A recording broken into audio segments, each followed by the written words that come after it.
Yo tout le monde, bienvenue sur la chaîne d'Up. Yo Max. On est content, on est super content. Pourquoi? Même si l'on a du retard, on va vous couvrir, nous donner nos avis tout du moins sur les épisodes 1087, 1088, 1089 de One Piece. Des épisodes qu'on a bien kiffé regarder. Putain, c'est qu'à de le dire. Désolé, je mets le pied dans le plat tout de suite. Vous allez dire, mais qu'est-ce qui t'arrive, Max? Tu t'exprimes avec beaucoup de véhémence. C'était le kiff, les amis, ces épisodes. Tu l'as dit, vraiment. Déjà, abonnez-vous, les amis. Commencez par ça, parce que beaucoup de vidéos One Piece cette semaine, et même en temps normal, vous allez voir, il y a plein de trucs qui vont débarquer sur la chaîne de Max. Donc, c'est le moment de le faire. Là, tu l'as dit, on va rattraper 3 épisodes, mais on va essayer de le faire maintenant chaque semaine, parce que Egghead, pour nous, c'est pépitas. Et c'est vrai que de toute façon, tu vas nous résumer rapidement le 87 et 88, parce que bon, ça fait déjà 2 semaines pour vous, c'est parce qu'on veut vous donner notre avis, mais on va surtout se focus sur le 1089, la suite dimanche.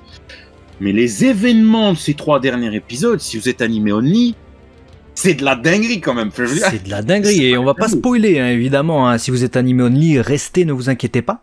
Donc le 1087 qui a été diffusé il y a plus d'un mois, hein, puisqu'il y avait à un moment donné des épisodes un peu, une sorte de récap, on faisait un peu l'apologie des événements qui s'étaient passés à Wano. Moi ça m'a pas intéressé, j'ai pas regardé ces épisodes là, j'ai juste suivi 87, 88, 89. Donc le 1087 déjà était très intéressant parce que c'était les souvenirs de Boa Hancock. Et enfin, l'histoire de ce qui s'est passé avec sa capture, puisque rappelez-vous qu'il y avait l'abolition des Shichibukai, donc les capitaines corsaires. Et du coup, ils étaient attaqués par les marines. Et là, on a envoyé de nouvelles armes, qu'on découvre les nouveaux pacifistas, les pacifistas nouveaux modèles, les séraphins. 2 séraphins débarquent sur l'île des Amazones, un à l'effigie de Boa Hancock, l'autre, a priori Mihawk, il utilise une épée, c'est ce qu'on peut penser vu ses yeux également. En plus de ça, c'est pas les seuls à débarquer, vu qu'il y a également Barbe Noire qui arrive au même moment. Alors c'est un épisode que j'ai kiffé, notamment parce qu'il y a de l'action, mais il y a pas mal de nouveautés et enfin des parties d'ombre du récit qui nous sont dévoilées. Bon, les marines et même les membres de l'équipage de Barbe Noire ne résistent pas à la beauté de Boa Hancock, mais malgré tout, Barbe Noire parvient à la capturer avec son pouvoir. Et là se joue, c'est un peu comme dans un western, tu sais. C'est qui tout double, c'est toi ou moi. Mais celui qui fera un geste en premier, soit il a la vie sauve, soit au contraire, bah il perd la vie. Là, il y avait du questionnement à la fin de cet épisode. Ouais, parce que la fin de cet épisode, on reste quand même sur Barbe Noire qui dit « Je veux ton fruit ». Je sais pas si on se remet dans le contexte, les amis, on a enchaîné Wano, on était quand même enfermés sur Wano, combattre contre Kaido, etc. Là, on sort à peine de Wano, il y a Shanks qui intervient, Cross Guild, Barbe Noire qui se met en mouvement, Amazon Lini, il lui dit je veux ton fruit. C'est en termes de nouveauté, nouvelle arme et tout, tu te dis ouais mais attends, je suis où là? C'est quoi cette dinguerie? Et effectivement, t'arrêtes le 87, tu te dis putain, si t'es que animé only, tu te dis qu'est-ce qui va se passer? Que des trucs de fou. C'est quoi ce truc de fou? C'est un délire. Et tu commences le 88. Et ça s'enchaîne, puisque t'as Rayleigh qui débarque et tout, donc t'as le récit, et on voit que Boa Hancock finalement elle est saine et sauve, donc elle raconte ça à Rayleigh, elle a certes un petit pansement, mais elle a été secourue. Barbe Noire a apparemment fui, mais contre le fait que Boa Hancock était obligé quand même de dépétrifier son équipage. Lui il a pris Kobe au passage, hein, il s'est servi le gars, donc Kobe a été capturé. Ouais. Kobe a été capturé, et ça, ceux qui ont fait attention au nouvel opening à partir du 1089 ont dû dire tiens, on voit Kobe, il va se passer des dingueries avec lui. Ah, nous on sait, hein, mais on va rien dire évidemment. Ah ouais, mais non. Heureusement, tout le monde est safe, hein, aussi du côté des Amazones à Amazon Lily, donc ça c'est bien. Bon, par contre, le point noir de cet épisode pour moi, c'était Okamabaka, donc l'île que des Traves, c'est comme ça que ça s'appelle dans la VF. C'était c'était moche. C'était pas super bien animé, j'ai trouvé, et là j'ai eu une inquiétude à ce moment-là de l'épisode pour le nouvel arc, je vous avoue, avec le 1088, parce que là je suis sur le 1088. Ils nous ont dessiné Kuma d'une manière, je sais pas, Koala qui est si magnifique, regardez le comparatif avec le 1089, où Midori Matsuda, elle dirige notamment l'animation. Il y a un monde entre les deux, mais je sais pas, alors j'espère que ça tiendra plus du 1089, la suite de Egghead, parce que ce qu'on va voir après est tellement magnifique. Sabo donne des news, Sabo qui va disparaître dans l'épisode d'après. Franky s'est toujours pas parlé, ça faut qu'on en parle par contre, hein, il y a un petit souci avec lui. On en avait parlé dans une vidéo, hein, qu'il y avait de plus en plus des soucis de diction avec le CU de Franky.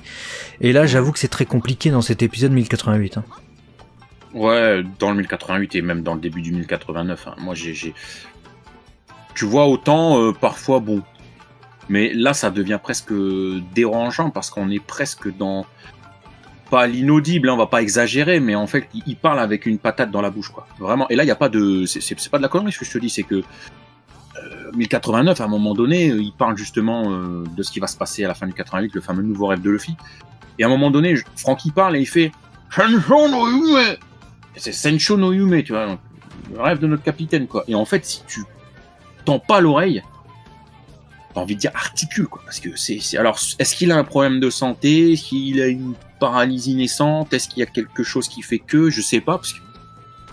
Mais peut-être les dents, hein, parce qu'il est âgé, donc à partir d'un certain âge aussi, t'as les dents qui peuvent poser problème. Moi, je pense que c'est ça. Parce que ça fait beaucoup, hein, tu sais, dans le son que t'aimais.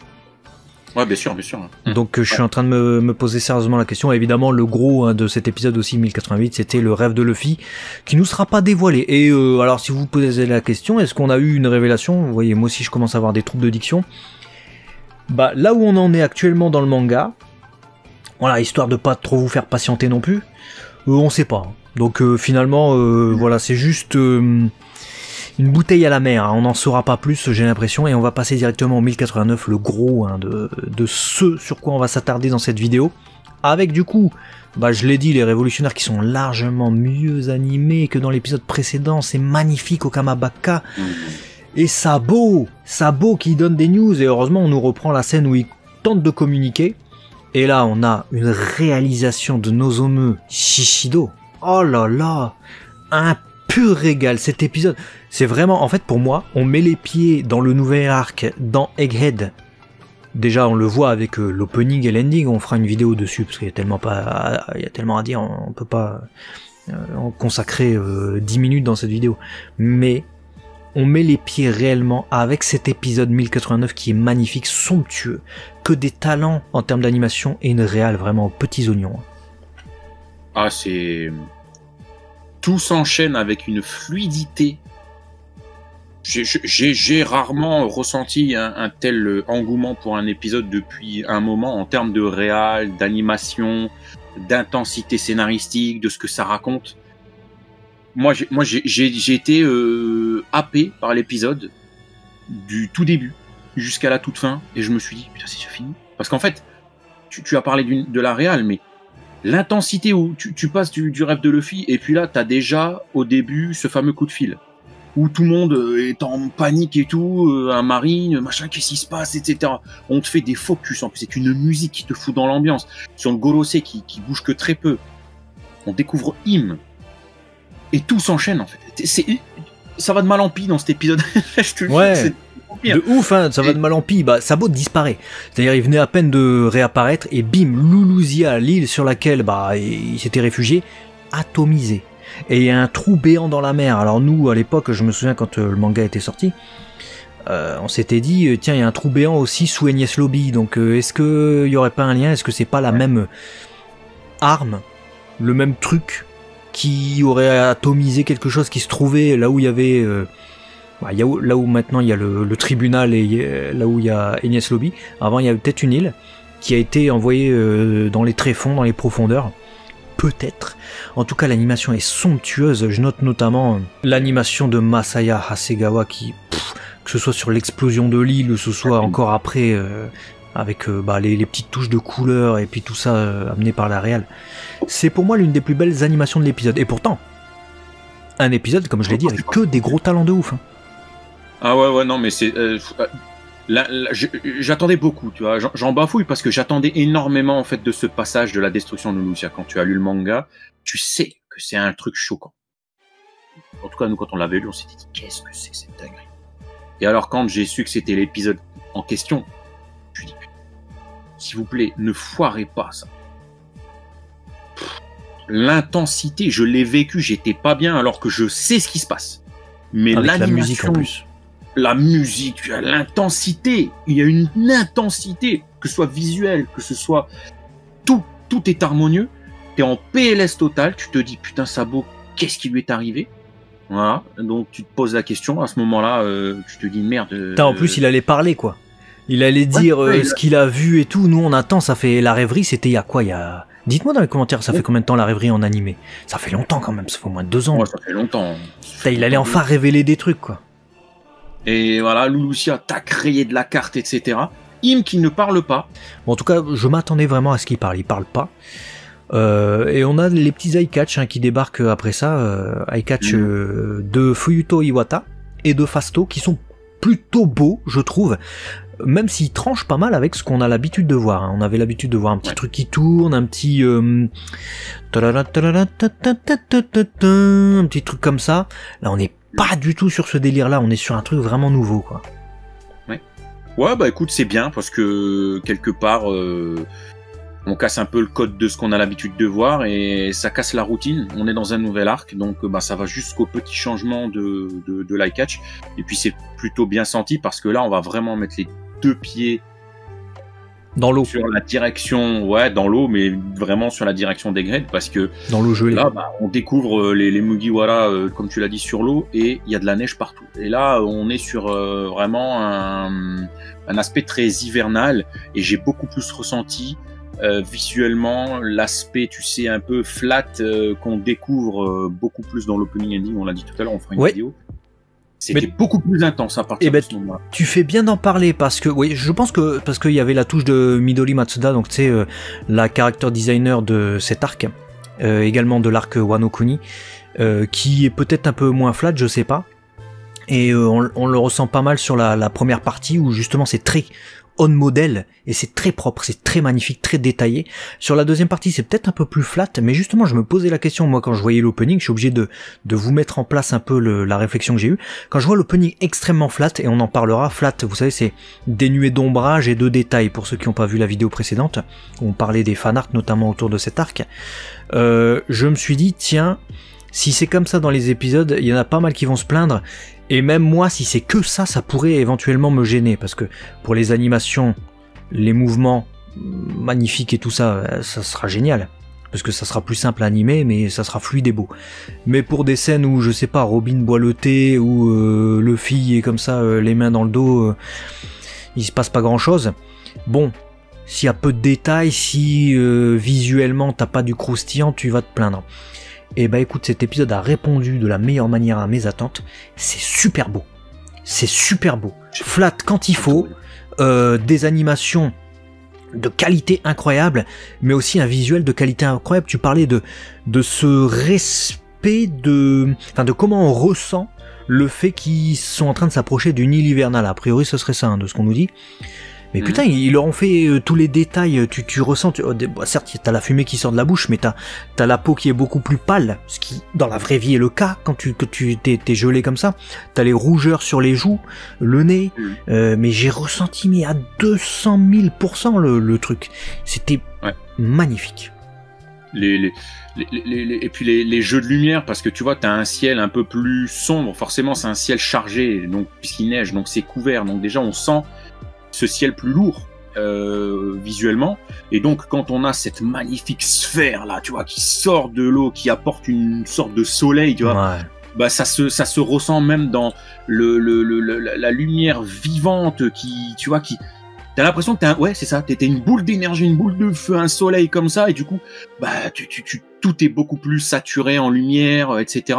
Et donc ça crée énormément de contraste visuellement, et donc ça, pour mettre de l'eau à ton moulin, enrichit encore plus l'intensité du fait qu'on soit plongé avec eux dans l'action, parce qu'on y croit en fait. T'as la bande son, t'as le jeu des seiyuu, t'as l'intensité de l'animation, ça s'active de tous les côtés, ils s'excitent tous avec cette animation là de Shin Kashiwaguma, ils sont tous en action, le bateau qui est manœuvré et tout. En fait, ça s'arrête plus. Là, pendant toutes 10 minutes, tu pourrais te dire on va se faire yèche sur un bateau, il neige, rien du tout. C'est ça s'enchaîne. C'était trop bien, le rythme était bon. Le rythme était putain de bon, parce que on arrive à nous placer des animations de fou. Il y a Mehdi Awichawi qui était sur les épisodes, il y avait Kazuma avec le chopper qui s'envole, j'ai adoré les détails, l'aspect flat on le retrouve là, vous voyez, il y a Luffy qui s'étire, il y a peu de détails quand le chopper s'envole et tout, les persos sont un peu comme des pantins désarticulés, et pourtant ça marche, c'est magnifique. Et alors l'animation que j'ai préférée moi, c'est, t'en as parlé, c'est quand t'as cette boule de chaleur qui remonte et Zoro qui va la couper. Oh là là. c'est du Sakuga, mais là c'est le plaisir du fan d'animation qui parle, parce que c'était l'un des meilleurs moments. Et alors la surprise, la surprise sur le gâteau, c'est que de cette boule de chaleur sort Bonnie. Bonnie and Clyde, enfin Jewelry Bonnie en mode chibi. Alors il y a un truc intéressant, c'est que je me dis souvent que chaque nouvel arc, depuis qu'on est dans le nouveau monde, et depuis la post-ellipse, on découvre 1 ou 2 nouvelles supernovas. Enfin, non pas qu'on les connaissait pas, on les connaît tous depuis Sabody, mais on les traîne. Ils sont au centre de l'histoire. Est-ce que ça serait pas l'arc où Bonnie va être au centre des événements? On vous laisse libre de nous répondre à ça dans les commentaires si vous êtes animé only. Moi, je vais pas répondre volontairement parce que je sais. Parce qu'on sait. J'ai pas envie de spoiler. C'est vraiment pour les animés only. Maintenant, c'est vrai que ce que tu soulignes, ça apporte encore de la réflexion sur où nous emmène le scénario depuis qu'on est sorti de Wano. Je vous ai tout à l'heure, énuméré un certain nombre de dingueries. Là, maintenant, on en a encore. Voilà, on se dirige sur une île apparemment hivernale. On a Bonnie qui a l'air d'être au centre de l'intrigue. Ça a pas l'air d'être quelque chose de super facile à gérer, puisque en fin d'épisode, on a quoi? Après toute cette animation de fou, tu te dis c'est terminé? Non. C'est pas terminé, puisqu'on a Masami Mori qui va nous exposer le danger que souligne Bonnie, à savoir un monstre marin, mais genre un requin. Ah putain, je m'y attendais pas. Je m'y attendais pas. Mais même en manga, déjà en manga, là, je vous dis mon sentiment en manga, mais même en animé, parce que j'avais oublié, moi, c'était il y a plus d'1 an tout ça. Oui, moi aussi. Et alors, quand je vois la taille du bazar sous le bateau, oh là là, mais tu m'étonnes que tu flippes, hein. Normalement, tu serais comme, tout le monde doit être comme Usopp en vrai, hein. Et le ralenti qui a été utilisé dans l'animation, mais c'est aussi un coup de génie de la réal, hein, de faire ça avec même des gestes, tu vois, Usopp qui part vite comme ça, qui fait et après tu découvres le pourquoi il faut s'inquiéter autant. Tu finis ton épisode, tu fais putain. Ah, le bazar. T'imagines si Bonnie elle avait été dévorée par le truc? Oh là là là là. Et alors il y a un autre truc aussi. Si la scène elle est si bien, c'est parce que aussi il y a le jeu de Kappei Yamaguchi, donc le seiyuu d'Usopp. C'est lui, hein, je pense 100% qui ralentit sa voix sur le dernier truc. Il est totalement capable de ce genre de truc. Il fait des impros tout le temps, le gars. Et à la toute fin, t'as quand même le monteur son qui met un effet aussi sur la voix pour la rendre plus grave comme ça. Du coup, ça marche à 300% parce que t'as l'animation, le seiyuu et en plus de ça le son qui fait l'effet quoi.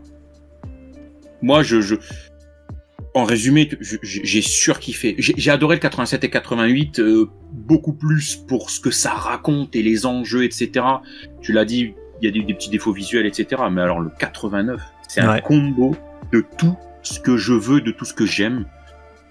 Nouvelles intrigues, nouvel arc, intensité, réal, animation, c'est beau, on est pris dedans. Et quand ça s'arrête, j'ai fait déjà.